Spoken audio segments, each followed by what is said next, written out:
If you could go back 17 years and have a chat to yourself just starting out in this brand, is there anything that you would say to give young Will a bit of an easier time to sort of get to this point?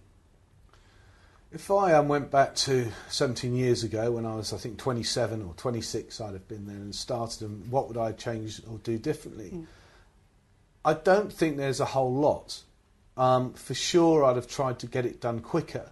But when you're selling a product which is only used once a day, it's difficult to sell that product quicker. We made a few decisions along the way that weren't quite the best in terms of what we did and where we did it. And sometimes I did things off my own bat when I should have consulted, and those sort of, coloured the business a little bit in terms of its growth.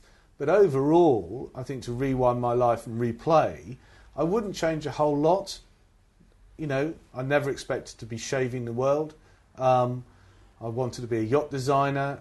I will be a yacht designer. I've got a back yacht concept, which is out in the press now, which is getting a lot of attention, a big 125-foot carbon monohull. And now I'll be able to hopefully get into sailing, having built a business out of shaving. And, could I have gone into sailing back in the day? Well, if I'd have got my A-levels, that's where I'd have probably been. But I didn't, so I'm where I am and where I'll go. So there isn't a whole lot I'd change. What sort of kid were you at school? At school, I didn't enjoy school. I've written a book which is How to Build a Great Business in Tough Times. And I think Mum and Dad, who were both teachers, when they read it, realised that I was a little bit upset at school. I was bullied quite a lot because Dad taught at the high school I went to. And I didn't enjoy it. And I wasn't that academically gifted. I was okay, but not a straight A student. And I failed some O-levels, failed 2 of my A-levels, hence studying engineering rather than yacht design and ship science. And I was quite introverted, and Dad was at school, so I didn't have many girlfriends.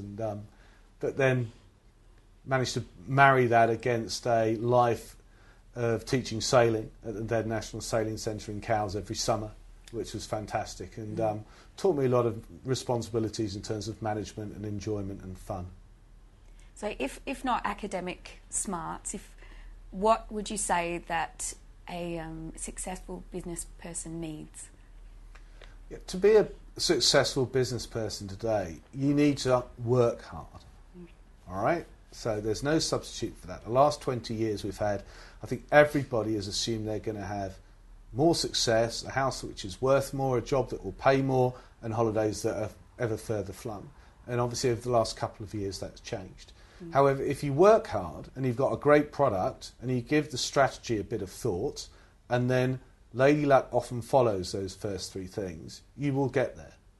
All right? But you have to be prepared to be battered back and then try again, and battered back and try again. And anybody you read about or see on television from an entrepreneurial perspective, none of them have nailed it as a straight trip to the top. There is not one person out there.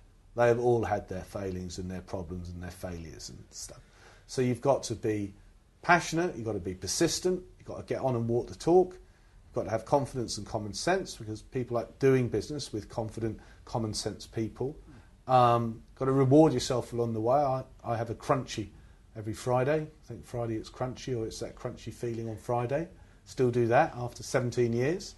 And then enthuse, exceed and enjoy. Yeah. And you've got to enjoy it, because you're on the grid all the time if it's a business that you head up, and you've got to balance that and enjoy it. And if you don't enjoy it, then don't do it. If I'm in the supermarket and I'm going to buy my boyfriend a razor, I'm looking at yours and I'm looking at another one made by a different brand, why will I pick yours? If you want to buy your boyfriend a razor, I'm sure he'll deserve the King of Shaves, and that's why you should buy the King of Shaves. I will. He's already got your shaving gel. What's your view on the future for entrepreneurs in the next 5 years? My view on entrepreneurs and the opportunities for them in the next 5 years, I think, are absolutely enormous. I think what we need to get is the UK into what my friend Alex Mitchell at the IOD calls a catalyst economy, which is an economy that makes things and leverages knowledge. And you only have to look at the countries that aren't being so affected by the global economic reset that's going on, the China, the Germany, who are still making product, cars, stuff for Walmart, whatever it is, that the opportunities to make great products are there. And then secondly, you've now got, you know, the whole phenomenon of social media, the fact that you can have your own TV channel on YouTube, you can have your own news alert system on Twitter, and you can have your own fan page and shop on Facebook. And all of those can be accessed for free. So it's then a question of what do you do with those basically digital dialogue channels that allow you to talk with potential consumers. And it's a million miles away from when I founded King of Shades 17 years ago, when you had bricks and mortar retailers, you didn't have the internet, you didn't have great mobile phone coverage. So if you come up with a great idea, be it a product or a service, and it's to do with knowledge or making something, and it adds value to somebody's life, for sure, British entrepreneurs can go out there and do it. There is no doubt they can. But they've got to believe that they can. At what point did you decide to give away some of your company to investors, and was that a hard decision to make? Yeah, I decided to bring investors into the company very early on.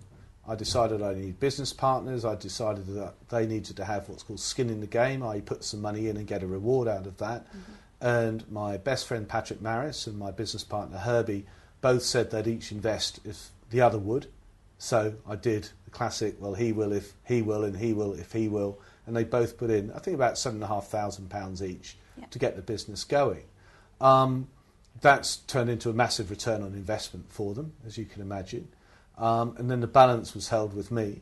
And then over the years, as I've met people I thought are strategically relevant and important to the business, they've been able to buy in, or we've rewarded employees with performance with shares.